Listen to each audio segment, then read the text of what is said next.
नमस्कार दोस्तों, राधे राधे। मंगला गौरी व्रत की हार्दिक शुभकामनाएं। मंगला गौरी व्रत हर साल सावन मास के मंगलवार के दिन रखा जाता है। ऐसे में सावन में आने वाले सभी मंगलवार का विशेष महत्व होता है। इस व्रत को सुहागिन महिलाएं और कुंवारी कन्याएं दोनों ही रखती हैं। यह व्रत माता पार्वती को समर्पित है। मंगला गौरी व्रत को बहुत ही शुभ फलदायी बताया गया है। मंगला गौरी व्रत महिलाएं अखंड सौभाग्य के लिए रखती हैं। साथ ही घर परिवार में सुख शांति और समृद्धि बनी रहे, इसके लिए भी यह व्रत रखा जाता है। ऐसा कहा जाता है कि इस व्रत को रखने से पति पत्नी के बीच रिश्ते मधुर होते हैं।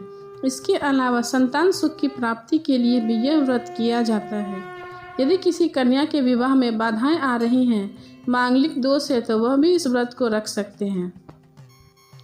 अब सुनते हैं मंगला गौरी व्रत कथा। एक गांव में एक बुढ़िया माई रहती थी। बुढ़िया माई का एक बेटा था जिसका नाम भोला था। उसकी एक सुंदर पत्नी थी जिसका नाम रूपा था।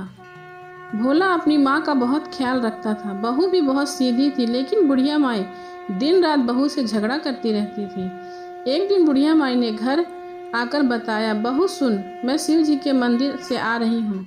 वहाँ सब बातें कर रहे थे कि यदि सावन के सोमवार का व्रत कर अगले दिन मंगल को मंगला गौरी व्रत किया जाए तो भोले बाबा और माँ पार्वती की कृपा से तुझे बेटा हो सकता है। तब रूपा ने कहा, लेकिन माँ जी, मैं तो केवल सोमवार का व्रत करती हूँ।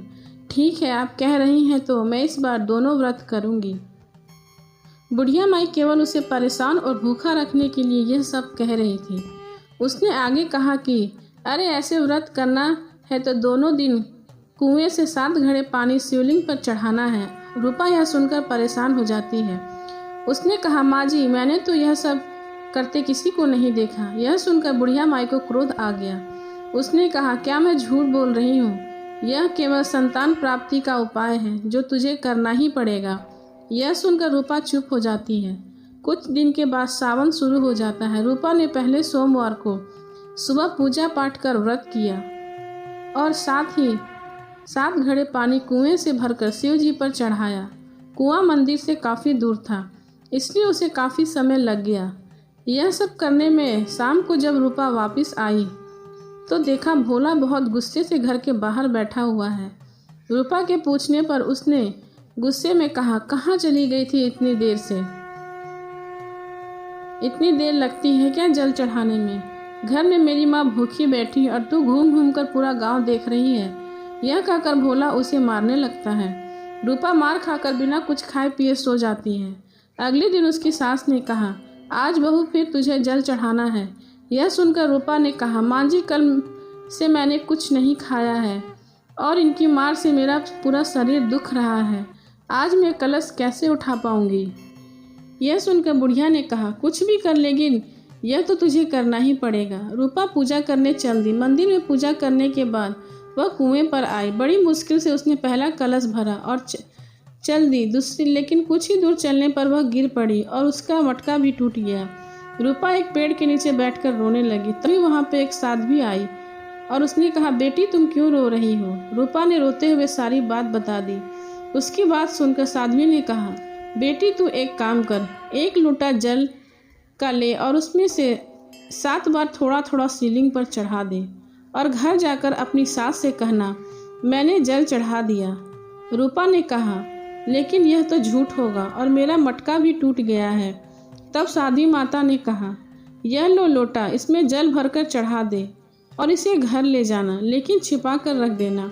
रूपा ने ऐसा ही किया और दोपहर को वह घर पहुंची।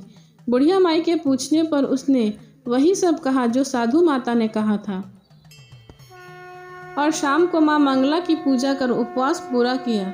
इसी तरह 2 मंगला गौरी व्रत पूरे हो गए, लेकिन जब तीसरे बारी व्रत की बारी आई तो बुढ़िया माई चुपचाप रूपा के पीछे गई और उसने सब देख लिया। बुढ़िया माई ने घर आकर अपने बेटे को सब कुछ बता दिया। भोला ने रूपा को फिर मारने के लिए जैसे ही हाथ उठाया, माँ पार्वती वहाँ प्रकट हो गई और उन्होंने कहा, रुक जा भोला। यह सुनकर भोला रुक गया। बुढ़िया माई पार्वती के पैरों में गिर गए। भोला भी माफ़ी मांगने लगा। माँ पार्वती ने कहा, मांगनी है माफ़ी तो अपनी इस बहू से मांगो। अपनी बीवी से मांगो। इससे मांग जो तेरी माँ के जुल्मों सहकर पत्नी धर्म निभा रही है। भोला ने रूपा से माफ़ी मांगी। बुढ़िया माई ने भी रूपा से माफ़ी मांगी। कहा, बेटी मुझे माफ़ कर दे, तुझे परेशान करने के चक्कर में मैं यह सब कहा था। रूपा में पार्वती माँ से कहा, माँ इस संसार में मेरा मन भर गया है, आप मुझे अपने साथ ले चलिए। देवी पार्वती जी ने कहा, ठीक है, आज से तू मेरी कृपा से जंगल में एक आश्रम बनाकर भक्ति करेगी, लेकिन इन दोनों को सजा मिलेगी। रूपा ने कहा, माँ इन्हें माफ़ कर दीजिए। यह सुनकर पार्वती माता ने कहा, आज तुम्हारी बहू के कारण तुम्हें जीवन दान मिल रहा है, जाओ उस लोटे को रख लो। तुम्हारे परिवार में कभी अन्न धन की कमी नहीं रहेगी, लेकिन मैं अपनी बेटी को साथ ले जा रही हूँ। माँ की कृपा से रूपा ने एक आश्रम बनाया जिसमें बहुत सी स्त्रियां जो घर में दुखी रहती थीं आकर भगवान की भक्ति करने लगी और रूपा वहाँ सुखी सुखी रहने लगी। प्रेम से बोलिए माता पार्वती की जय। अब सुने मंगला गौरी माता की दूसरी कथा। एक समय की बात है, एक शहर में धर्मपाल नामक एक व्यापारी रहता था।